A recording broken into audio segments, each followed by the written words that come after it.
Welcome back to the Stick 'em Up podcast. Brundi, we got news really all over the place, all over the map this week, this episode. So we can jump right into it. But I'm gonna right off the top, I'm gonna throw it to you. Do you have anything you wanna dive into first? Because there's a lot of news and there's a lot of very different news.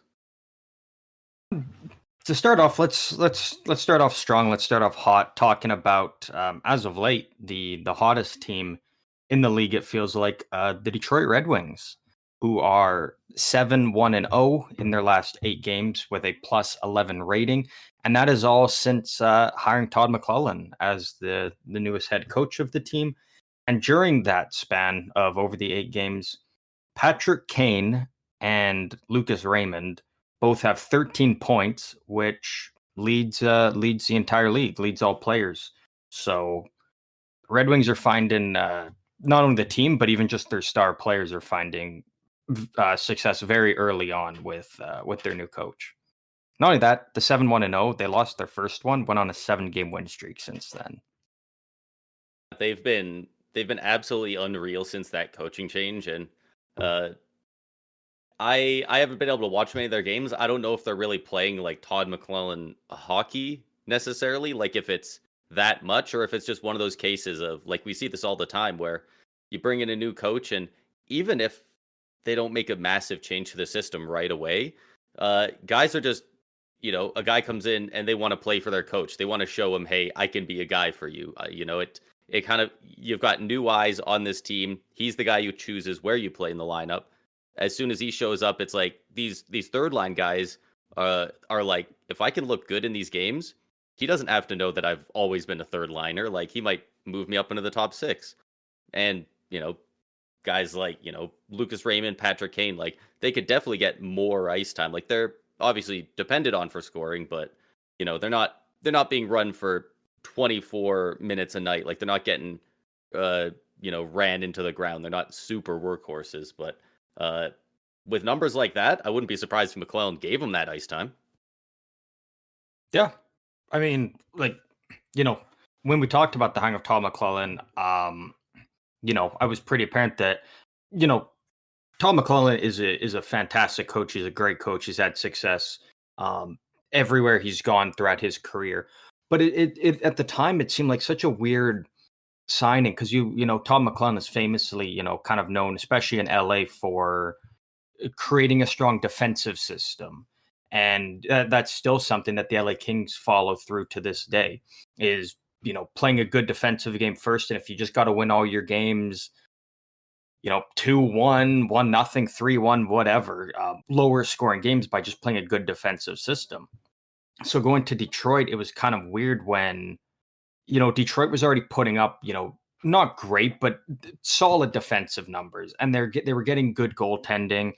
And the problem was the team was struggling to score goals. So it was like, why are you bringing in more of a defensive minded coach when the team is they can't get any offense going in? Somehow this has all magically worked together perfectly for them, as not only is the team actually just winning games finally and not losing, but they're getting lots of scoring, and their star players are making it work now. They're starting to put up points very consistently. It's just worked so well together, and I was on the boat that, again, I thought it was a good hiring. I think McClellan's a great coach, but at the time it didn't make sense for the position Detroit was in. But clearly, I was completely wrong, and anyone else who was in the same boat as me was completely wrong because the numbers speak for themselves. You're on a 7-game win streak, potentially could be 8. Like, Todd McClellan got hired on Boxing Day, and I think he got in like the morning of on the 27th of December, and I think they played that day. So he came in and said like, yeah, I don't even like know it. I don't even really know anybody on this team. Like I just kind of got here. So, we're going to have to figure this out on the fly early on. And, so kind of wipe away that first game because who cares? That was a crazy time going on. You're 7-0. Wasn't even a horrible game either. Like they lost 5-2 against the Leafs. Like the Leafs, who are currently leading the Atlantic Division. So not exactly a a terrible team to lose to. That's not a game that they penciled in to win. Exactly. Yeah. So for Detroit, like they're like the hottest team in the league right now, and uh, it's just good to see that team buzzing. Like just Yeah, good they're times for them, and it's been long overdue. And just curious to see how long this goes. You know, do they eventually hit a wall and go through a bit of a slump, or is this a team that's going to make a real solid run at going for a playoff spot? yeah, I mean, happened at a relatively similar time to the coaching change we saw in Edmonton last season, and they would go on this huge run. And I mean, Yeah, they ended up going 1 goal. They lost in Game 7, 2-1. Like, obviously, this Red Wings team isn't, they don't have McDavid, but you know, pretty similar story. They changed the coach, and now they're going on this huge win streak. And like you said, they're scoring a lot of goals, and they're playing good teams during the stretch too. Like they lost 5-2 against the Leafs, like we said. But then after that, 4-2 win against the Caps, 4-2 against the Penguins, 5-4 against the Blue Jackets, who've been doing well as of late, 4-2 against the Jets, who nobody's been able to score against this year, 3-2 against the divisional rival Senators, 5-3 against the Blackhawks, and 6-2 against the Kraken. Like, they have just games where they have 4 or more goals in that last 8. There's 1, 2, 3, 4, 5, 6. yeah, Like, they're yeah. they're scoring really It's well. incredible. You mentioned Connor McDavid, which I think is the perfect time to bring this up. We are recording today on January 13th, which is today is Connor McDavid's 28th birthday. So I've got a list here of the most points by players before they turn 28. So McDavid is officially on this list now. He is tied for third among all NHL players with Steve Yzerman at 1,040. 1,040 points from the time he was drafted to the time he turned 28. The only two players above him, as you could easily guess, Mario Lemieux at 1,174. So 134 more points than McDavid and Yzerman. And then Wayne Gretzky up at 1. I'll give you a guess. What do you think Wayne Gretzky is? How many points before he turned 28? McDavid and Yzerman 1,040. And I that's mean, so he already had his 850 points in 4 seasons. The 4 years in a row he had over 200. So it's probably I'm gonna go 1680. You're not far off. You're actually not far off when we're talking about Wayne Gretzky. 1,773. Of course, I was under. You're always under if you're guessing a Gretzky stat. Yeah, right. So happy birthday to Connor McDavid, and another stat just proving that Wayne Gretzky is not only the best hockey player of all time, but the greatest athlete of all time. His numbers compared in all these other sports, you have arguments for who's the GOAT. There's a lot of answers you could give for NBA, for basketball, right? And even soccer, you got guys like Messi, Cristiano Ronaldo, and stuff like that. Some people argue that if Lemieux was healthy his whole career, he might have touched Gretzky. That's the only argument you can even really attempt to make in hockey. And it's a what if, because nobody sniffs his records. It's everything he does dwarfs everything everyone did. It's just nuts. It's just absurd what he what he did. Yeah. Unless you're a huge fan of goalies, you basically can't make an argument. Yeah. But we can move on there. Very, very elite company there. Another guy who broke into the record books this weekend, Alex Ovechkin, becoming only the second player in NHL history to record 20 consecutive 20-goal seasons. The only other one being Gordie Howe. I believe Howe was it 22? If you give me a sec, I can check here. Yeah, I want to say it's 22. But yeah, that's That's one of those records that's just like insane. Like 20 goals isn't a huge amount, but 20 years of it, people don't play 20 seasons, let alone be able to play at that level for all 20. That includes your rookie year, that includes if you play from when you're 18, that includes at least your year 30 when you're 38 years old year. Like 23 for Gordie Howe. 23. Crazy. Just nuts. Yeah. I do wonder if that's a record Ovi cares to go for. I can't imagine he would keep playing specifically for that, but like I wonder if he's got 3 more in him. But yeah. Maybe, probably not though. Only if the team is really, really good and they like look like not just a contender, but like a favorite to win the cup. Then like I could see him being like, all right, let's run it back one more. Ovechkin's one of those guys where I'm like, maybe he could, like, if there was one player at the age of 39 to be like, 3 more seasons, it would be Ovechkin, because again, this is a guy who takes, like all NHL players obviously take good care of themselves, but like it seems like Ovechkin's on a different level in terms of how he takes care of himself and prepares for games. So not like, you think of the way he plays the game, like, he's one of those few players, like you don't get it very often where you get a star player in the league, like a franchise player who, puts up the goals and points the way Ovechkin does, but also like the physicality he brings to the game. Like he plays such a physical game. Not maybe not as much now as he used to, but like for the most part of his career, he played such a physical heavy game and wasn't afraid to mix it up. And like it was just earlier this year, he got the injury where he broke his leg, and that was the most like amount of time he's missed in his career due to an injury. Like it took him till he was 39 years old to be like, oh fuck, I missed more than 7 games due to an injury. Like it's just crazy that that's even a thing, that he went that long before having to miss the most amount of time in his career. So I mean, like and the fact he's 20 goals in 27 games, 32 points in 27 games, like Ovi's back. He's proven that last year was kind of just a little bit of a down year. It happens to everybody, and so I mean, if he wanted to, I think he easily could. It really just comes down to if he wanted to. Yeah, I think he is more than capable of being able to do that. Like I think him and Crosby are both cases of they'll hang it up when they decide to, unless they like go full like Jaromir Jagr and like play till they're 46, 47, 48. Then I could see their production really falling off, but I wouldn't be surprised to see Crosby throw up 70 points at 43 years old. Honestly, I really wouldn't be that surprised.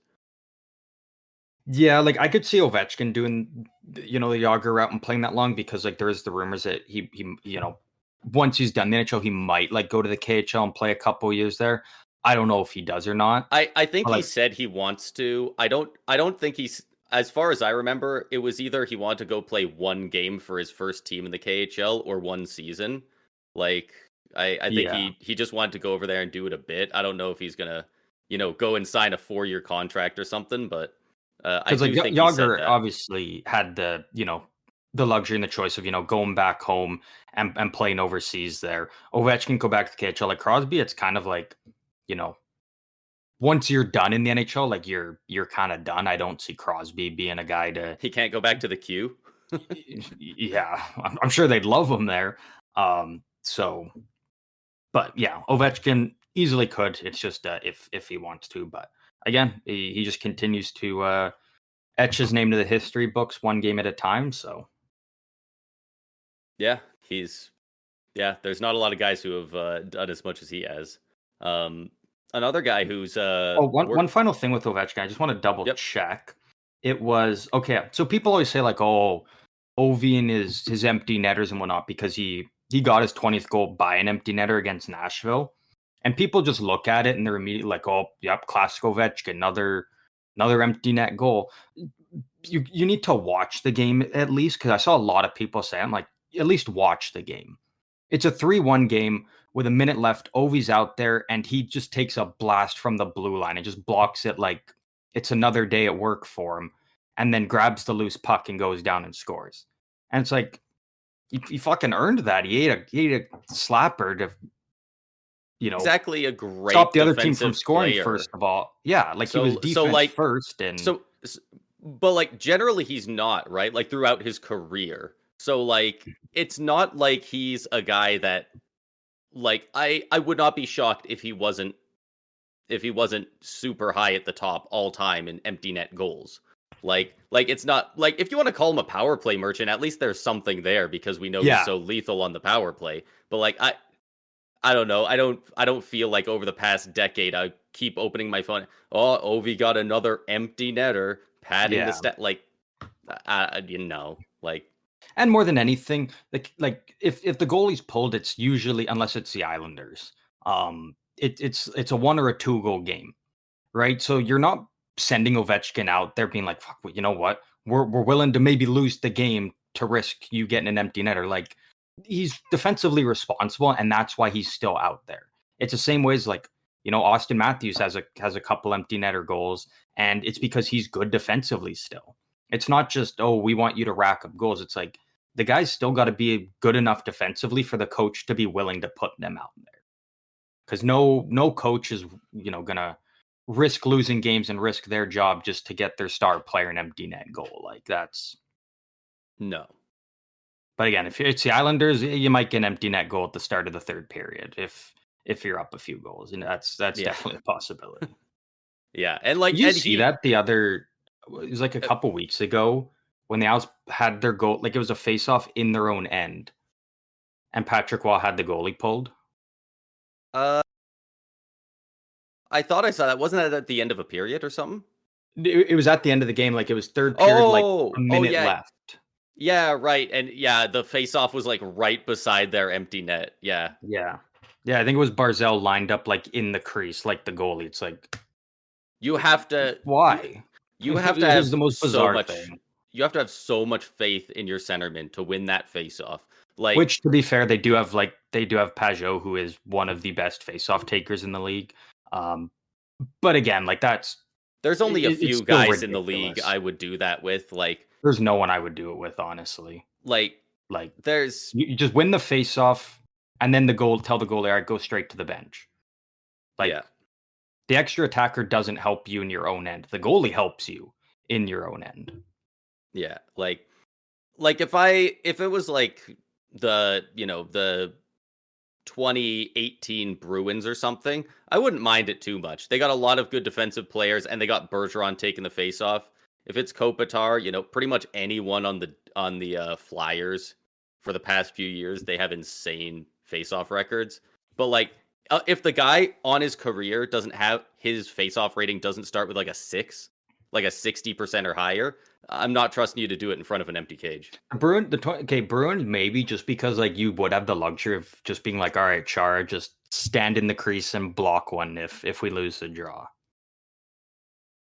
But like, yeah, then that I'd be like, okay, maybe, but yeah. When I saw that, it was wild. If you wanted your plan to be like, as soon as the face-off happens, immediately tie this guy up, and like you have like Barzal flying in there to grab it and throw it back to the corner or the defenseman, like go for the tie up. I could see that, but no, he just kind of lost it, and then a bit later it bounced around, and then they finally scored. Like, it was a bit too big brain. It was such a Patty Waugh thing, though. Like, yeah, but at the same time, they only had a minute to score, so I do understand trying to get the hustle on them, and maybe put some urgency on your guys to really go for it on the face-off and get possession fast. So yeah, maybe there's some of that there. Still a bad call, though. Still just a bad decision. I can understand the thought process behind it, but like, it's pretty rough. Awful. Speaking of the Flyers, though, we got a bit of news coming out of Philly here. The Flyers played the Ducks the other night, and obviously that is the first time they've played in Philly since the Cutter Gauthier, Jamie Drysdale trade. Jamie Drysdale, I believe, scored in that game. Yeah, he had a goal and an assist. Yeah. The crowd was absolutely pumped about that. They were chanting all kinds of things at Cutter Gauthier throughout the game. They were absolutely letting it have it. I know there was pretty deafening Jamie's better chance after he scored, and they really let him have it. And then the team let him have it. The Flyers ended up absolutely demolishing them 6-0. They absolutely crushed the Ducks. So that was probably a real fun night for Flyers fans. Yeah, I got to imagine that was a game they really wanted their team to win, and especially to do it, 6-0. Drysdale gets on the board a couple times with the goal and the assist. Like it went the perfect way for them, and even shut out the Ducks and whatnot. Like it couldn't have gone better for the Flyers in that game. That was great for them, and they also got some other news coming out of Philly, actually, because the Flyers and the Philadelphia 76ers, which I'm not sure if you know what they are. Are they a NBA team? Yeah. Yeah, so the 76ers and the Flyers announced a joint project to build a new arena for the teams to share earlier this week. They announced it, and they're going to be building it down in the same area that the Eagles and the Phillies already play in. So they're going to have a new arena, which they're targeting to open in 2031, but it could be done sooner. That's a little bit after they probably want to be starting to really come out of this kind of pseudo rebuild they've been doing, and I imagine that's the window when they want to be really good. So if they can line that up, that'll be pretty sweet for them to have a new arena to do that in, kind of a new era. Yeah, I think it's good for it's good for Philly. It's well deserved. I was reading something the other day, and this is going to be a little bit closer to home for us, talking about new arenas and whatnot. So obviously, the Calgary Flames are getting. They've got the plans in works for their new arena that's set to open in the fall of 2027. I was reading something yesterday, and it broke my heart a bit because obviously we're from the Calgary area, and the Saddle Dome is kind of, the arena we've known and grew up with. There is only 100 Flames games remaining at the Saddle Dome. Crazy. That makes it pretty feel heartbreaking. So much closer. Pretty heartbreaking. Obviously, it's going to be very exciting having the new arena. It's obviously going to be much nicer. Just all around better. Like, yeah, obviously the Saddle Dome is very old, but again, an arena that is all we've known in Calgary and taken in many different events. They're not even just Flames games and whatnot. It's just lots of stuff in general. A little bit sad to think about. Yeah, only 100. I mean, maybe more, I guess, if the Flames make the playoffs. Obviously, there's going to be a bit more, but as of right now, like 100 regular season games, remaining at the Dome. So that's really puts into perspective that the Saddle Dome era is slowly coming to an end. Yeah, it's winding down, and yeah, I really, obviously that's still 2.5 years away. Like it's not that close, but that makes it feel a lot closer. Like I would have thought it'd be more than that, but yeah, luckily it's it's something that, like, it's obviously bittersweet, but luckily the arena that they're putting in looks like it's going to be fantastic and going to be really fun. And the Dome is pretty old, but at the same time it is just iconic. It really is, like, iconic, really in Calgary, and just it defines, not, I guess, necessarily the skyline, depending on where the picture's from. It's not that big, but it really is like one of the most iconic buildings in Calgary. Honestly, even just in general, I think you think about different sporting venues, like the Saddle Dome is always going to be one of the most iconic ones, literally just because, like, it's shaped like a saddle. That's why it's called the Saddle Dome. It's you see a lot of other arenas, and it's usually just kind of the the classic rectangle and maybe something on the roof or a cool siding. But like the Saddle Dome was just such a unique shape for an You do arena, and something it, with it it. complemented the building so well, and it was just Yeah. awesome. And again, era's coming to an end, but still lots of Flames games, lots of you know other stuff. Hitmen were one of the teams that were big buyers in the WHL, so they're looking to go on one or two more massive playoff runs before the dome comes down. So there's still lots of great hockey and lots of great stuff to take in at the Saddle Dome still Yeah. in its final years.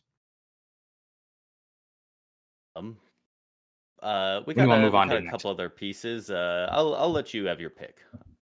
I Vancouver. can rip to this one pretty quick because there's no timeline yet. But the Vancouver Canucks have recalled defenseman Philip Hronik from a conditioning loan in the AHL.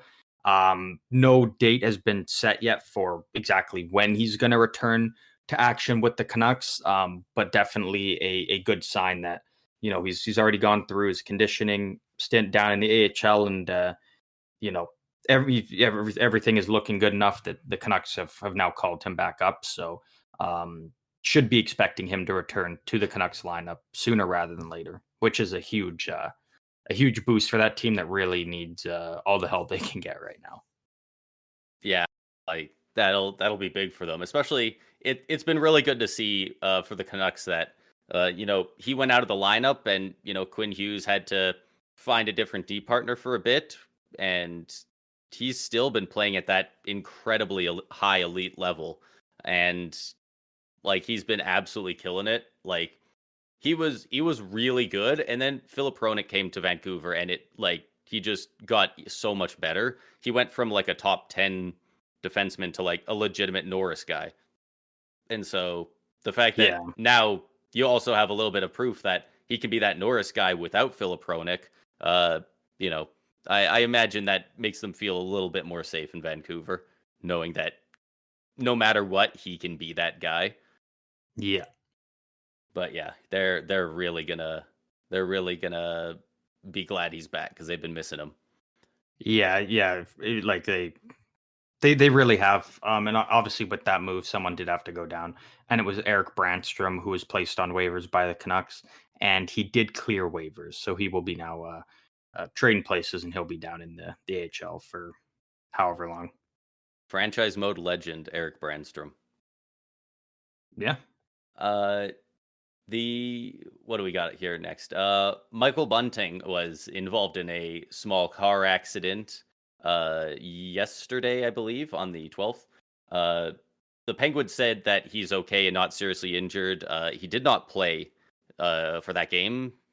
He he was supposed to be in the lineup originally. That was against the Lightning, and then he obviously wasn't. I believe it happened, like they said, like right outside the parking lot to the Yeah. Penguins arena. So That's what I heard. Yeah.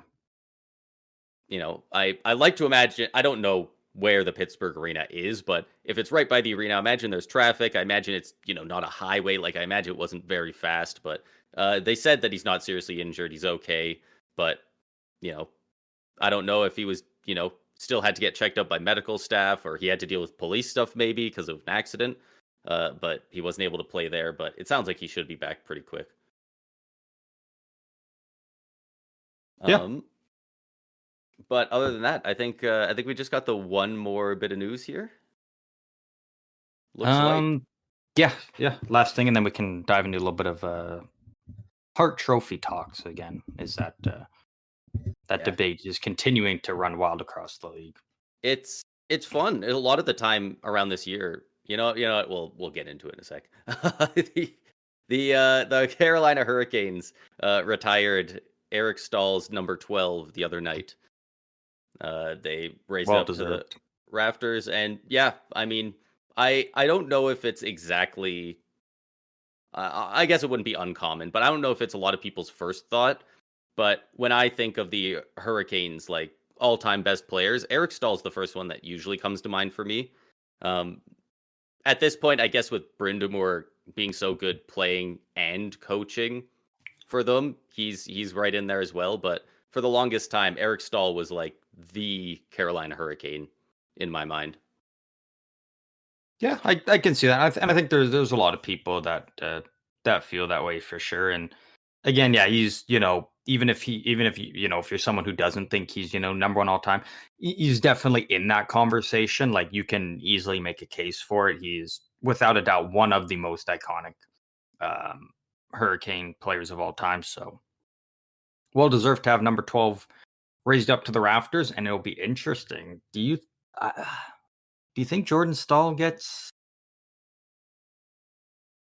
his retired with the Hurricanes too? I think if they even just go to the finals, I don't even think if they win, if they even get to the finals in the next few years with him there wearing the C, I do think he does. Even if he has a couple more strong seasons, Selke or Selke level close to it finishes, puts up good numbers. Yeah, I think if he plays a few more years there, they probably do. Partially because of his play and his impact with them, but also, having both of those stall numbers retired beside each other would just be incredible. And it's not like it's like giving it to him out of like nepotism or anything. Like he's their captain, he's been great for them, but Yeah. he is a borderline case. But I think there's enough peripheral things that would push him over the edge and get him that. One other guy I actually want to bring up that I want to ask you if he will get his jersey number retired there at any point. Cam Ward. Uh, Do you think they ever put Cam Ward up in hmm. I was gonna say PNC Arena. I have no idea if that's the Hurricanes arena. I believe it is. I think so. Um. Uh. Tough to That say. that it. I googled it and it says Lenovo Center, but it says it's in Raleigh, North Carolina. So maybe it got a name change, but Uh. it's tough. But in the end, like he was their starter from 05 to Well, 06 was when he was like the guy. yeah He was kind of just coming up the year they won the yeah. cup. Oh, He was their guy in the playoffs though, so he did I kind of was good. take over that Well, season. and that's But my argument for him getting his number retired there. He played there all the way up until 2018. Started playing there in 05, but in that 05 season, not only did he backstop him to the cup, he won the Conn Smythe. Like yeah, he was the single most important guy on the roster to your only Stanley Cup in history. Between that and playing there for 14 seasons, uh, I I find it hard to believe they'll leave him off forever. Like I'm a little shocked they haven't already put a banner up for him. yeah. I mean, I think Like I don't believe he had any Vesnas or anything, but no, no. It was just the consignment. I mean, I don't see why not. I think if there was another guy too, I think he makes the most sense out of guys kind of available right now that whose numbers they could retire. So yeah. And it does look like he's currently in the Hurricanes Hall of Fame as of February 16th, 2023. So they did put him in there, which I don't know if they have a lot of guys in there and then also retire their jersey, or if it's one of those things where they put guys in that Hall of Fame when they don't want to retire the jersey. yeah, yeah. I think But the Canucks do that as well. They've kind of got that. They've got their guys whose jersey numbers they've retired, and then they just kind of have like that ring going around that yeah, I they know put Tampa Bay has names that as on. well.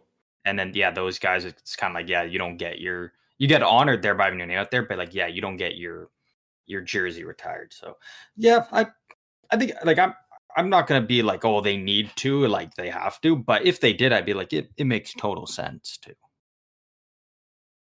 Yeah, I personally think I don't think he's necessarily like a massive snub, but not a lot of teams have a starter for that long consistently Yeah. with the team. He played Yeah. basically his entire career there. He played 33 games with the Blackhawks in 18-19 at the very end. The year before that, he had a 906 in 43 games. He wasn't exactly bad in his final year with the Hurricanes. But yeah, and over 41 career playoff games, a 917. Really good for them in the Yeah, playoffs. he's solid. He was a solid goalie in the playoffs for sure. But I do wonder, he was number 30, correct? Yeah. I'm just gonna Which is kind of check. one of those things where I'm like, fuck, you know what? Why not? I'm kind of Like wondering if 30, a guy 30 on is their only a roster. goalie number. You still have, I mean, goalies are always coming up with new numbers now, but you still got the traditional ones then of 131, 32. So like, fuck it, why not? Right? Do any of the goalies currently in Carolina wear 30? Freddie Anderson wears 30. Fuck, both their goalies actually might not even be in the 30s. I know Kachekkov's not. He's 52. For Anderson's 31. Okay. And then Tokarski's 34. Yeah. I like to think they would not retire him based on Dustin Tokarski's jersey number. But Yeah, never know. yeah, just just a little something for Hurricane fans to think about because yeah, I mean, like I know a lot of guys teams will be like if you won a Hart trophy with us, it's really hard to not retire your jersey number and stuff here, but like low key, like the Conn Smythe is the best individual award you can win. Like I was I it's was gonna giggle. I was it's just the going Hart back it's the through Hart trophy of the playoffs. Like it's the most important thing. I was just going back through previous Hurricane teams to see if any goalie has um Worn uh his number worn his 30. number. And I get I get to the 1920 year. Their goalies, James Reimer played 25 games, Mrazek played 40, Nedeljkovic played 4, Anton Forsberg played 3, and then David Ayers played 1. Legend. I What love was seeing his him save pop out percentage? there. Was it 100? Did he get scored on? No, he did. 2 goals against, 8 saves. He ended his career with an 800 save percentage and a 4.18 goals against in his one NHL game. You know Oh, that Toronto, you suck. You Toronto's whole thing is lost. all offense, man. That's not bad, honestly. You tell me Matthews Toronto will couldn't never. rip one on him? Toronto will never live that down. No, it's pretty tough too. To be fair, like it was a lose-lose situation. Like obviously they were on the worst side of it because you lost the game. But like even if you went out there and ripped 10 goals on 11 shots, like it's like all right, you beat up on a poor guy that's just getting thrusted into this.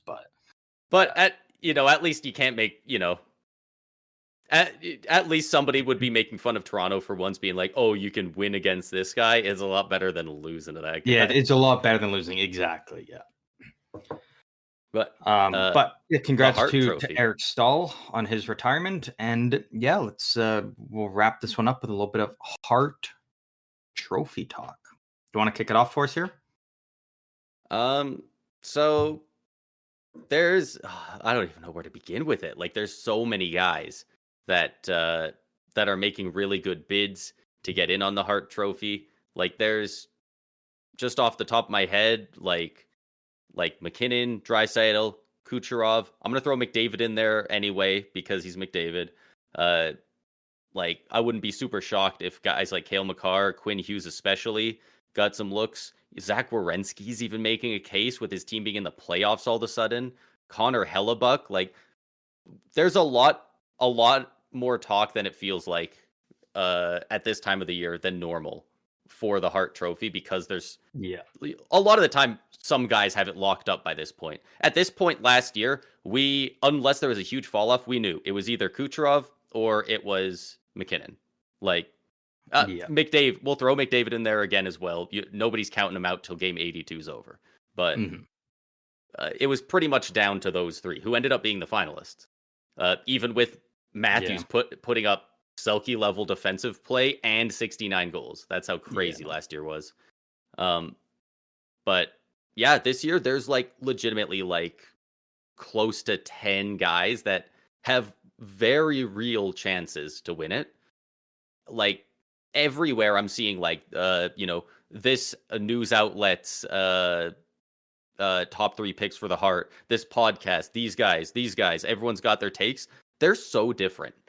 Like we did our Hart Trophy favorites a couple of weeks ago, and like they were like none of the guys we mentioned were in the top 3 for like Sportsnet that they did the other day. Like it's absolutely wild. So I want to get your thoughts on who you currently think. So I currently have a favorite. Like I don't have multiple. I have one. Is this who you think should or who you think would the way the NHL does it? This is who I think should. Okay. And I only have one player. I have a clear front runner, and then the rest I could pick a bunch of guys and lump them into the tier 2 category. But tier 1, that's fair. There's only one singular player for me. Yeah. And that is none other than the man that I've been glazing the entire season. It is without a doubt for me, Connor Hellebuck. And I'll tell you why. I knew it would be. And he's only been in like sensational. I think he was just named the first star of the week last week in the NHL as He should be first star of the frickin' 10 seasons, next 10 seasons the way he's playing. But I'll make my case here, which is very easy to do. 26 wins on the season already. Next closest is Markstrom and Ottinger with 21. On top of that, so with 26 wins, he only has 6 regulation losses on the season. He just recorded his 6th shutout of the season the other day. So he's got as many shutouts as he does regulation losses. So he leads the league in wins with 26. He leads the league in goals against average with a 2.02. He leads the league in save percentage with a 9.28. The next closest is Stolarz with a 9.27, but kind of in a tandem, injured, but whatever. Leads the league in shots against with a 9.56. So not only does he have the most wins, the best save percentage, and best goals against, and most shutouts, with 6. The next closest is Saros and Lankinen with 4. He's doing all this while facing more shots than any other goalie. I will say, and I do not disagree at all with this pick.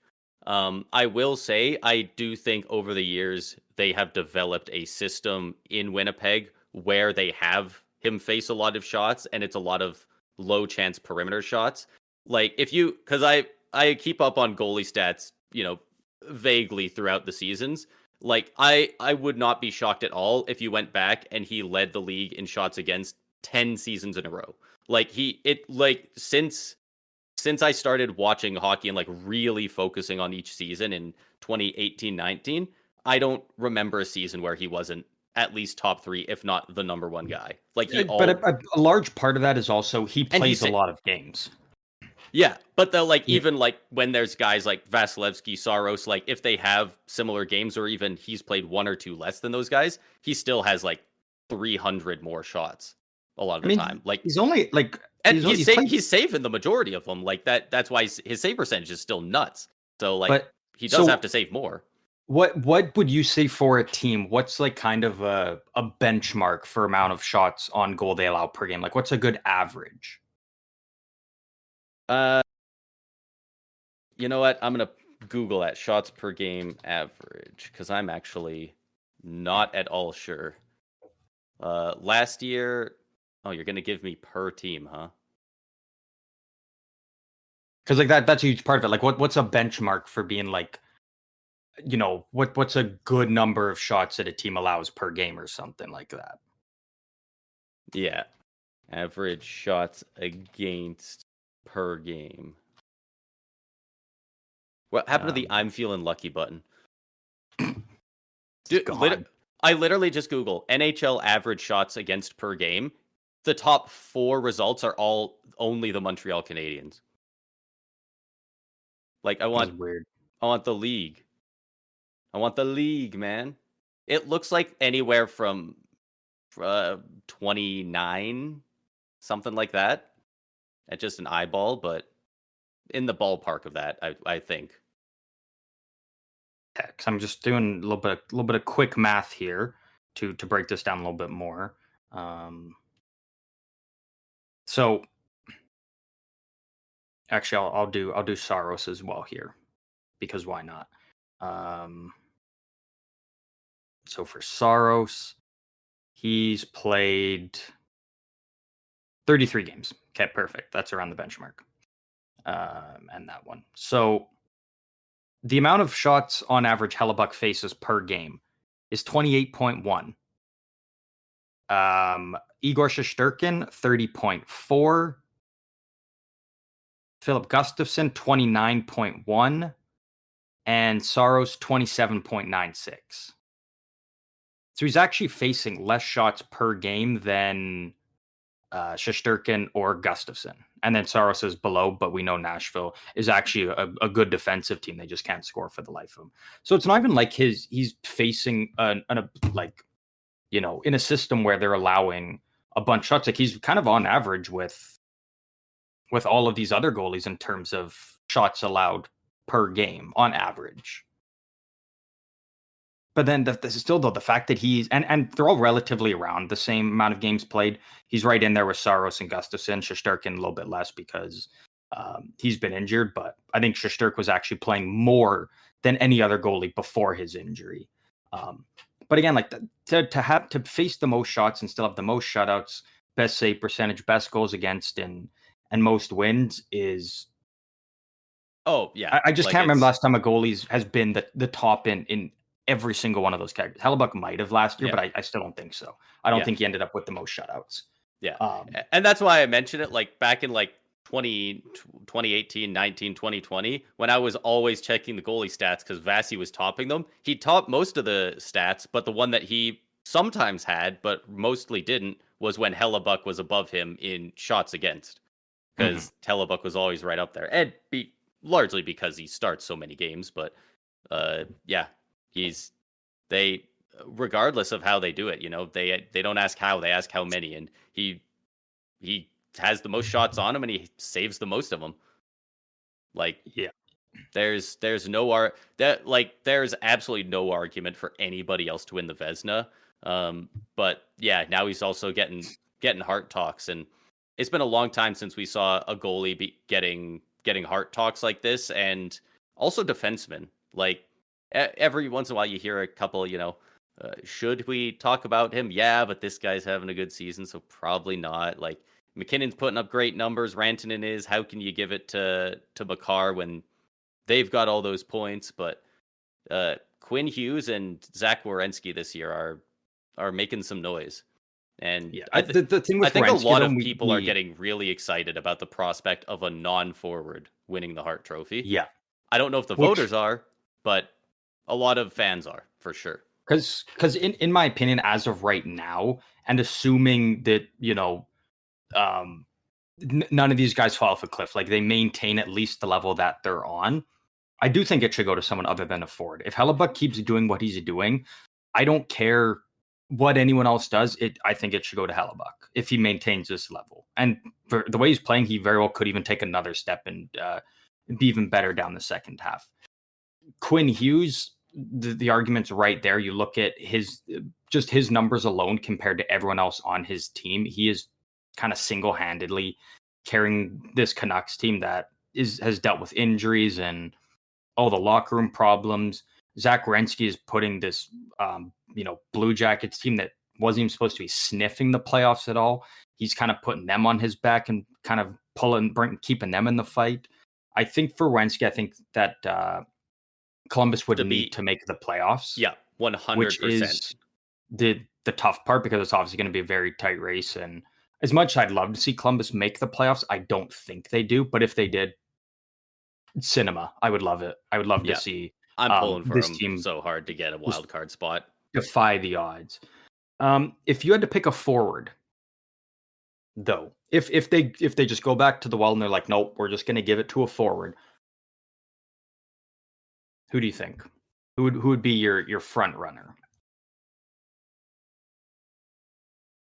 So there's a couple of guys you can definitely choose choose from.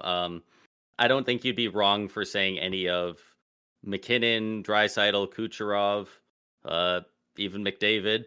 But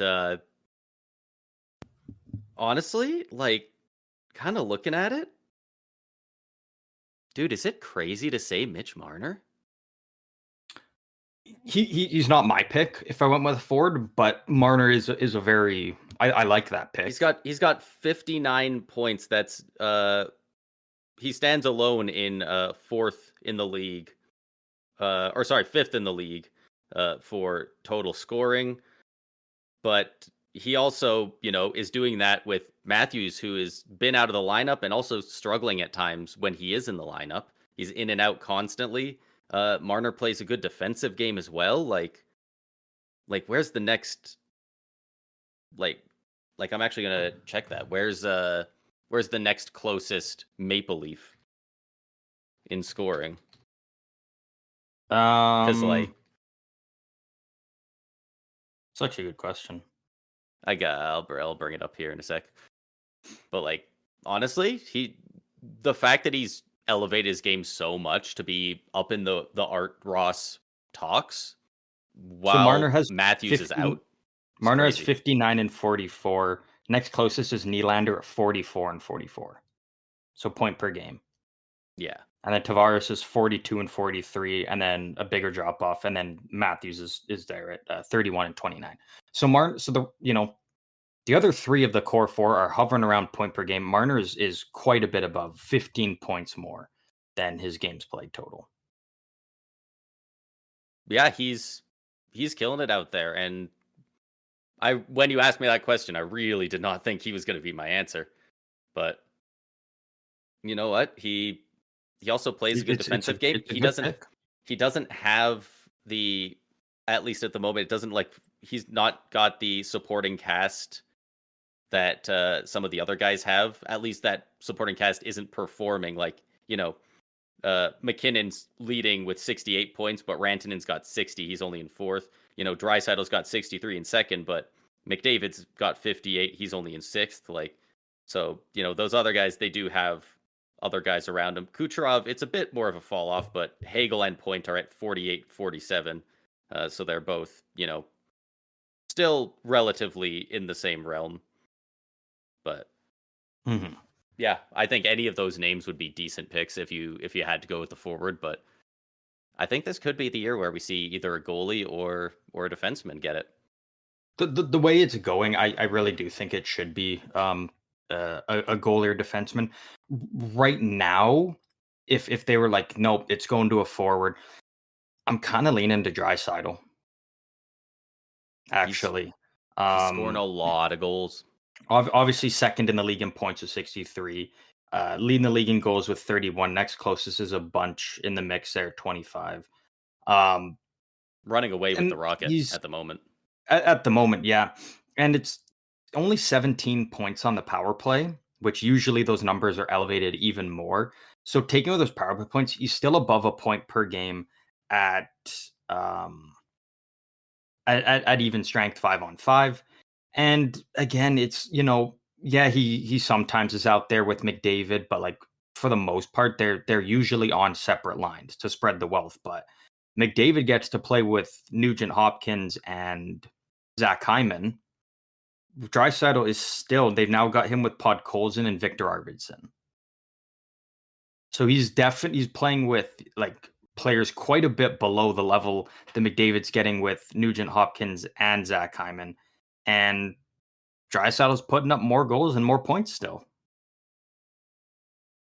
Fair. McDavid has missed 3 games, so playing those 3 games, he probably gets 5 points to be tied. But again, it's still the fact that they're on similar levels, and the players Draisaitl, and there was a point where Draisaitl was back with Corey Perry and Janmark or something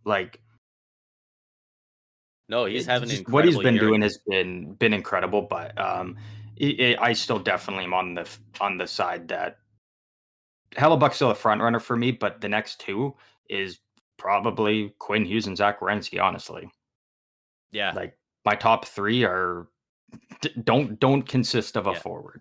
Hughes has that same similar to Marner gap in points on the next guy on his team, but also like you cannot find a defensive analytic that he doesn't dominate. Like he is Yeah. absolutely crushing it defensively and offensively this year. Like he's playing like the perfect defenseman and uh yeah, with everything else going on with the Canucks, like if they still make the playoffs, like I could see it, but yeah, if they do decide no, it has to go to a forward, that's just kind of what how it's been and what we're doing now.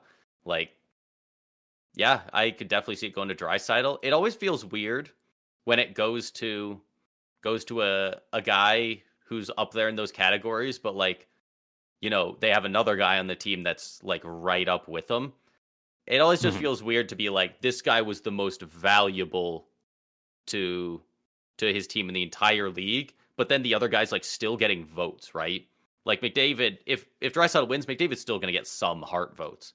And it's just like always weird that like this guy is the single most important to his team's success this year, but like a guy he was playing with also kind of was. And like it's not necessarily wrong, right? Like, you know, last time Draisaitl won it, like Draisaitl and McDavid were two of the best players in the league that year, generally are. But yeah, it's weird because some of the voters like they do not pay attention to that at all, and some of them pay attention to it almost too much. And it's really hard to Yeah. tell which way they go with it a lot of the time. Yeah. Yeah, it's for me right now, like it's the Hart Trophy is kind of the only one you can really like. Obviously, you can't. It's it's weird. Like, there's no point predicting, oh, who's going to win the Art Ross, the Rocket, because like that just comes down to who leads in that category.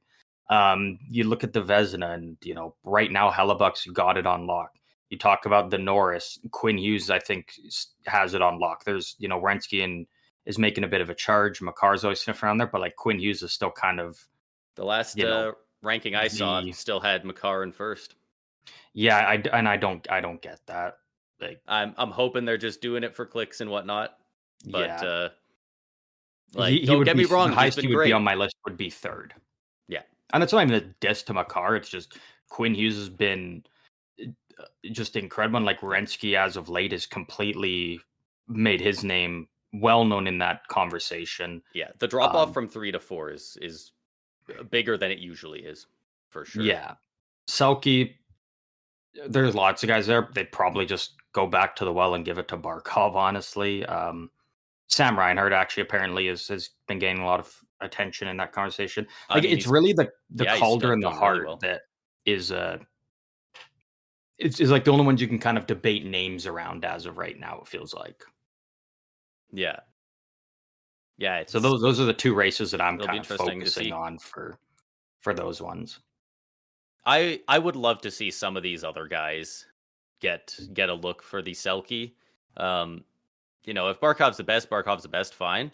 But I do hate when it feels like the Selkie more than any other trophy really feels like once a guy's won it once or twice, like it's the exact opposite of voter fatigue. It's like now he's the king of the hill and you have to go out there and prove you're better than Barkov, prove you're better than Bergeron, Kopitar.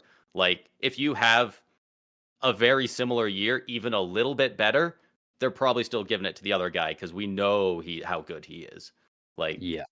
so, it's one of the few awards that feels like that for me, and I would love to see some of these other guys like get a little more recognition out there, even if they don't win it. Sam Reinhart's been so good for them defensively, and also he's like, God, he might be like doubling the guy in second in shorthanded goals at this point. I think he's got like 7 or 8. Like he could absolutely make some waves there. Suzuki's been He's having a got 4 great this year. year. Oh, okay, He's he's got got 4 4. shorthanded goals.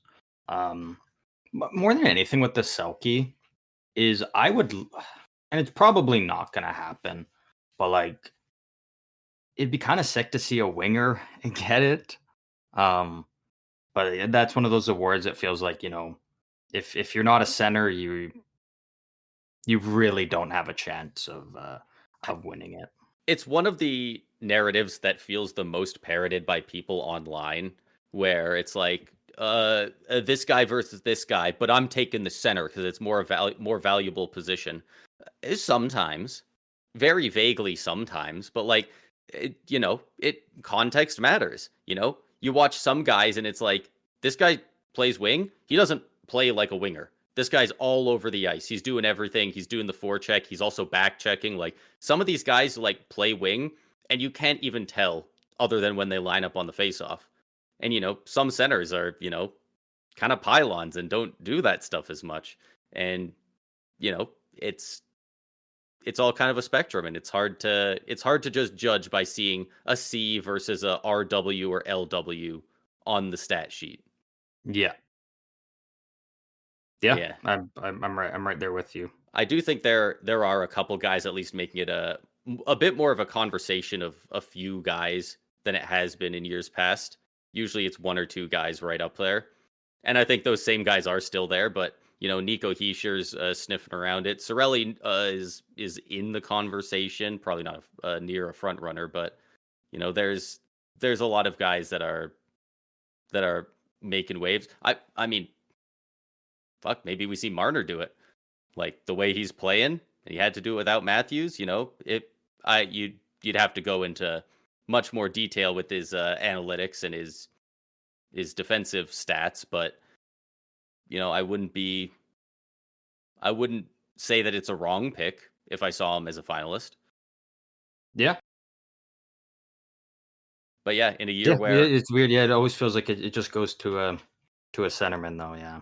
Yeah, and it's one of the most awards in the leagues where it's the same guys every year. Like I guess a lot of them are. You don't see a lot of different Rocket winners or anything, but out of the ones voted on, like I mean, who's won the last few? Like Barkov, Bergeron. Like did Heischer even ever win one? It's actually a good question. 2014 Barkov, 2013 Bergeron. Jeez, we're only. Good God, how are we only? No, Heischer doesn't have one. I think he was a finalist one year, but hasn't won one. Yeah. Yeah, like in the past few years, it's Barkov, Bergeron, Barkov. We had a good stretch there. Couturier on the Flyers, Ryan O'Reilly on the Blues, and then Kopitar, Bergeron, Kopitar, Bergeron, and now we're back to 2013. Like, it's a lot of the same guys for a long time, and if like some guys, it's undeniable. You watch Bergeron play, it's like, yeah, it's hard not to a lot of the times, but Matthews is putting up 67 goals and playing pretty good defense. Maybe the goals outweigh a little bit better defense from Barkov. Yeah. Yeah, but it's always fun to talk about these awards and kind of who the front runners are, and obviously, especially this year, it feels like there's going to be some close matchups, and that is going to take up a lot of our focus as the season kind of comes down the stretch. Yeah, for sure. And two more names that I didn't mention before, but I do just want to throw out there. Jack Eichel could make a push. He is leading his team, the Golden Knights, by quite a bit for points, and he's been absolutely lights out for them. And a guy who people had as the favorite earlier, but has fallen off mostly due to his lack of games played because of injury, Kirill Kaprizov. He's only played 34 games. Most guys are at 44, 45 at this point. Still at 50 points, though. So, unfortunately... Yeah, he was one of those guys that, was right in the mix there at the start of the year. But, yeah, there's... Most years, it's a few guys at this point. There's like 10 legit contenders.